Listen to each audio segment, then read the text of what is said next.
Really have to understand what the hell is going on here. Your tire is black. My tire is black? Yeah, it's black. All the weirdos are out here. Yeah. This guy definitely likes armors.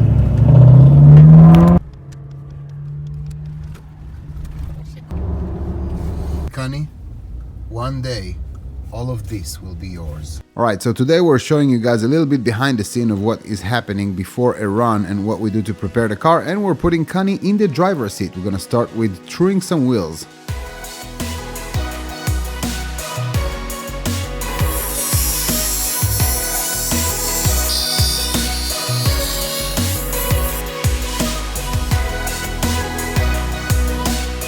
You make sure that the diameter is exactly the same. That gives you a good indication that the blade is actually stable.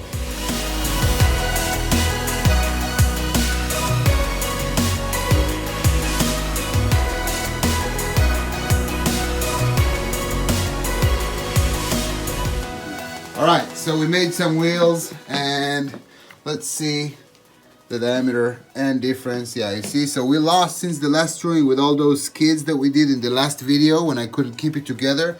We lost a bunch. Obviously we changed the surface of the foam and we lost, I would say, good what, 2-3 millimeters, huh? At least, yeah. Yeah, so the car is lower after that. This is something to think about when you set your ride height. After one bad run, you're gonna have about 3 millimeter difference in height. And let me just show the other side. And sorry, the camera is a little bit shaky today, guys. We're trying to keep it very organic, just so you guys can really see what happens before a run. So those lasted exactly one time out. That last video I made when I couldn't keep it together, since we skid so much.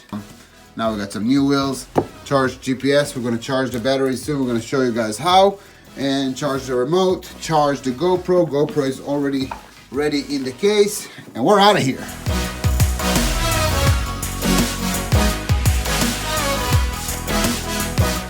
A prime opportunity to show you guys the ride height that we set. So we have a little bit of a nice angle here, still substantially low, but still something that allows a run. And obviously we put bump stops, and we still have a lot of room for, I'm trying to put the angle, squat. We fix toe, we fix our shocks in the front, we fix our situation in the back. New wheels, which are about 2 to 3 millimeter higher, and let's charge some batteries. So a little something about keeping your car and wheels always not touching the ground, because it can give you some flat spots and warp the plastic. You can use, if you don't have a fancy schmancy stand, you can use yoga foams. And the car just sits on it nicely.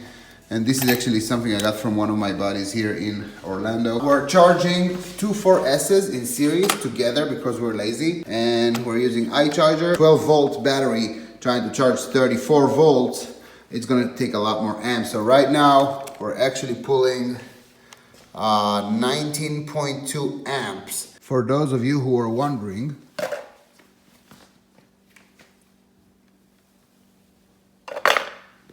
that should be good enough, 18.6 pounds. And besides giving this little weird dog a heart attack, I stopped for breakfast at my adopting Puerto Rican family, which was quite surreal, to be honest, because in my country, we eat the dog and then we take the breakfast out. All right, so Connie is down the line. We're gonna try and get better footage for you guys, and hopefully it actually goes as planned. Remote is on, GPS got satellite, 12 satellites, track, start.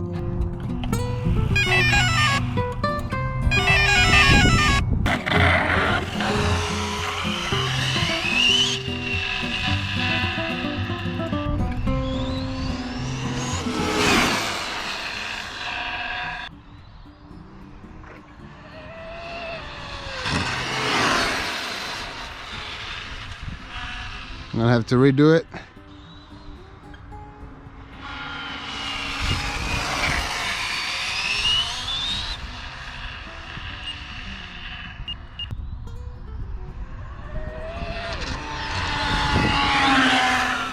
No.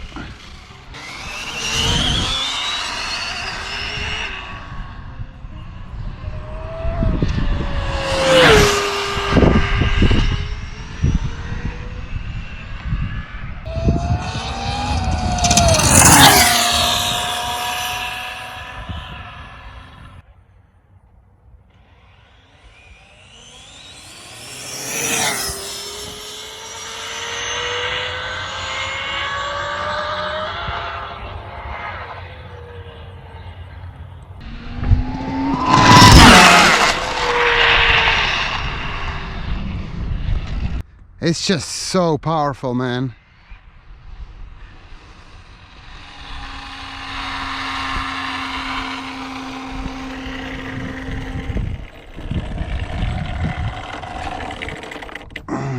Stop. Read. 149. Now we just can't keep the car together. Just can't keep it together. Really have to understand what the hell is going on here. Yeah, so this is another set gone. This is a brand new set that we just lost. There's just really too much power here. I'm just trying to see what the hell is happening. The setup seems okay. Oh, we lost front diff. That's why. So that was 150 on two-wheel drive. Rear wheel drive 150 or 149. Just trying to see exactly what happened here. Looks like, yeah, we snapped the front drive shaft pins. Okay, so we're starting to really understand what is happening here. So we have our drive shaft, and when we're running the car, it started happening with my 20 horsepower infraction GT that I did 167 miles an hour with, and it started happening, but now it's even more prominent. So we have a 30 horsepower car, which really is a 30 horsepower car, and that weighs almost double than a normal car. So those shafts were never really designed to withstand those loads, and it's really not the shaft fault. This one is a scorched RC, but it's really not the shaft fault. We tried CRCU scorched, of course, like this one, stock Arma. I think we tried Triple M, every shaft on the planet. None of them take it. So as soon as I get on the throttle, about 120, 130, 140, once it gets a little bit heavier on the load side, whichever side is the weakest actually snaps the pins and round it up. So it just happens every single time. And then 120, 130, 140, the car becomes rear wheel drive, which is obviously uncontrollable. So we were trying to address aerodynamics and traction, but now the biggest Achilles heel is actually the drive shaft. For some reason, just snapped. Well, some reason as in 30 horsepower on a 20-pound car almost. That's what happens. Now, with previous cars, it never happened because we never had a car that weighs so much, and we never had a car with so much power and so much torque. So something interesting that I have to face for the first time with this one, and we will have to figure it out. Even my other dual motor Arma about a year ago, it never had 30 horse. It had about 15, 16, maybe 17 horsepower, so the shafts were okay with it. But this is double the torque, double the weight, so double the load, double the power, and they just can't take it. Yeah, we snapped the front drive shaft pins again. Oh, is that why it got all wonky immediately? Yeah. How's the footage over there? So far away, I didn't see much. Yeah. Well, we did do 149 miles an hour on two-wheel drive, so that's cool.